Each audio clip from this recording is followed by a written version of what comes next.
അങ്ങനെ മീഷോന്ന് തന്നെ രണ്ടാമത്തെ ഓർഡർ കൂടി വന്നേ. അപ്പോൾ ഇത് രാവിലെ ആട്ടോ വന്നത്. ഇവർക്ക് എൻ്റെ വീട് അറിയാൻ പാടാത്തതുകൊണ്ട് പല വീടുകളുടെ ഫ്രണ്ടിൽ, പല വീടല്ല തൊട്ടടുത്ത വീടിൻ്റെയൊക്കെ ഫ്രണ്ടിൽ പോയി നിന്നിട്ട് നമ്മളെ വിളിക്കും.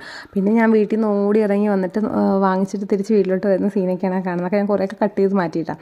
അപ്പോൾ ഇതെന്താണെന്ന് അറിയാൻ വളരെ ഞാൻ നോക്കുമ്പോൾ അധികം കനമൊന്നുമില്ല. അപ്പോൾ എനിക്ക് മനസ്സിലായി. പിന്നെ അതിൽ ഇങ്ങനെ പുറത്ത് എഴുതി വെക്കുമല്ലോ, അതൊക്കെ വായിച്ച് നോക്കി.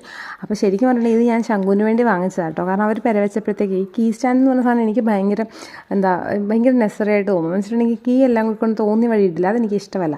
അപ്പോൾ അവനൊരു വണ്ടിപ്രാന്തനായതുകൊണ്ട് ഞാനങ്ങനെ നോക്കുമ്പോൾ സ്കൂട്ടറിൻ്റെ രീതിയിലുള്ള ഒരു എനിക്ക് ഭയങ്കര ഇഷ്ടമായി, ഭയങ്കര ക്യൂട്ടായിട്ടുള്ളൊരു ഐറ്റമേ. അപ്പോൾ നിങ്ങൾക്ക് ഇത് ഇഷ്ടപ്പെട്ടെങ്കിൽ നിങ്ങൾ ലൈക്ക് ചെയ്യണം കേട്ടോ, ലൈക്ക് ചെയ്യാതിരിക്കരുത്. നമ്മുടെ സ്കൂട്ടർ ഇഷ്ടപ്പെട്ടെങ്കിൽ ലൈക്ക് ചെയ്യണം. അതിനുശേഷം ഒരു വൈകുന്നേരമൊക്കെ ആയപ്പോഴത്തേക്കും ഇത് വേറെ ചേട്ടന്മാരാട്ടോ. അപ്പോൾ ഇവരാണ് ആദ്യം എനിക്ക് കൊണ്ടുവന്ന സംഭവം തന്നത്. അപ്പോൾ അവർക്കിപ്പോൾ ഞാൻ വീട് കാണിച്ചു കൊടുത്തുകൊണ്ട് വീട് അറിയാം. നേരെ വീടിൻ്റെ ഫ്രണ്ടിൽ വന്നിട്ട് എന്നെ വിളിച്ചു. അപ്പം ഞാൻ ഓടി വന്ന് നോക്കുമ്പോഴത്തേക്കും അത് നമ്മുടെ സോപ്പ് മോൾഡ് ഇല്ലേ, അതായിരുന്നു.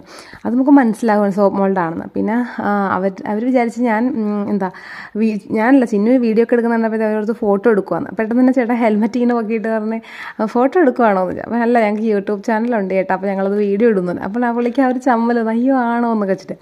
പിന്നെ ഞാൻ വിചാരിച്ചു ഇത് നമുക്ക് നമ്മുടെ വീടിൻ്റെ ഫ്രണ്ടിൽ നിന്ന് തന്നെ പൊടിക്കും. കാരണം ഇത് പൊട്ടിച്ചിട്ട് ഇങ്ങനെ എടുത്ത് നോക്കാനുള്ള ആ ഒരു ഇതുണ്ട്. കാരണം ആ ചെറിയൊരു പ്ലാസ്റ്റിക് കവറല്ലേ എന്ന് വെച്ചിട്ട്, സാധാരണ ബോക്സിലൊക്കെ കൊണ്ടുവരുന്നത് ഇതപ്പോൾ അങ്ങനെയൊന്നും അല്ലോ എന്ന് വെച്ചിട്ട് ഞാൻ പൊട്ടിച്ച് നോക്കാമെന്ന് പറഞ്ഞു. അപ്പോൾ നോക്കാമെന്ന് പറഞ്ഞപ്പോൾ ഇത് നല്ല കട്ടിയുള്ള പ്ലാസ്റ്റിക് ആയതുകൊണ്ട് അങ്ങനെ കൈ കൊണ്ട് കീറിട്ട് പൊട്ടില്ല. പിന്നെ എന്തെങ്കിലും ഡാമേജ് ഉണ്ടെങ്കിൽ തിരിച്ച് കയറ്റി വെക്കണമല്ലോ. ഞാൻ വിചാരിച്ചു വേണ്ട, നമുക്ക് റിസ്ക് എടുക്കണ്ടെന്ന് പറഞ്ഞിട്ട് ഞങ്ങൾ നേരെ അകത്തോട്ട് പോയി. കത്തിയല്ല കത്രിക എടുത്തിട്ട് മുറിക്കുന്നോട്ടേ കാണണേ. പിന്നെ എനിക്ക് ഭയങ്കര സന്തോഷമായി. കാരണം ഇനിയിപ്പോൾ സോപ്പ് ഉണ്ടാക്കാമല്ലോ. ഞാൻ ഇപ്പം ഇവരടുത്ത് പറഞ്ഞു, എല്ലാവരോടും പറഞ്ഞത് ഇനി ഹോം മെയ്ഡ് സോപ്പൊക്കെ ഉണ്ട്, ആരും കടയിൽ നിന്നൊന്നും സോപ്പ് വാങ്ങിക്കണ്ട. ഇനി ക്യാരറ്റ്, ബീട്രൂട്ട്, നീം അങ്ങനത്തെ സോപ്പൊക്കെ ഞാൻ സെറ്റ് ചെയ്യുന്നുണ്ട്, വേണ്ടവരൊക്കെ പറഞ്ഞാൽ മതി കേട്ടോ എന്ന് പറയും. അപ്പം നിങ്ങൾക്ക് ഈ സോപ്പ് മോൾഡ് കാണുമ്പോൾ മനസ്സിലാവുന്നുണ്ടാവും. അധികം ക്വാളിറ്റി കുറവൊന്നുമില്ല കേട്ടോ, അത്യാവശ്യം കൊള്ളാം. പിന്നെ ചെറിയ സോപ്പേ ഉണ്ടാക്കാൻ പറ്റുള്ളൂ, ഒരു 5-6 സെറ്റ് ഒരുമിച്ച് ഉണ്ടാക്കാം. അപ്പോൾ ഇതെല്ലാം കണ്ട് ഇനിയിപ്പോൾ നിങ്ങൾ അടുത്ത് കാണാൻ പോകുന്നത് മിക്കവാറും എൻ്റെ സോപ്പ് ഉണ്ടാക്കുന്നതായിരിക്കും. അപ്പോൾ നെക്സ്റ്റ് ആയിട്ട് കാണുന്നവരെ ബൈ ബൈ.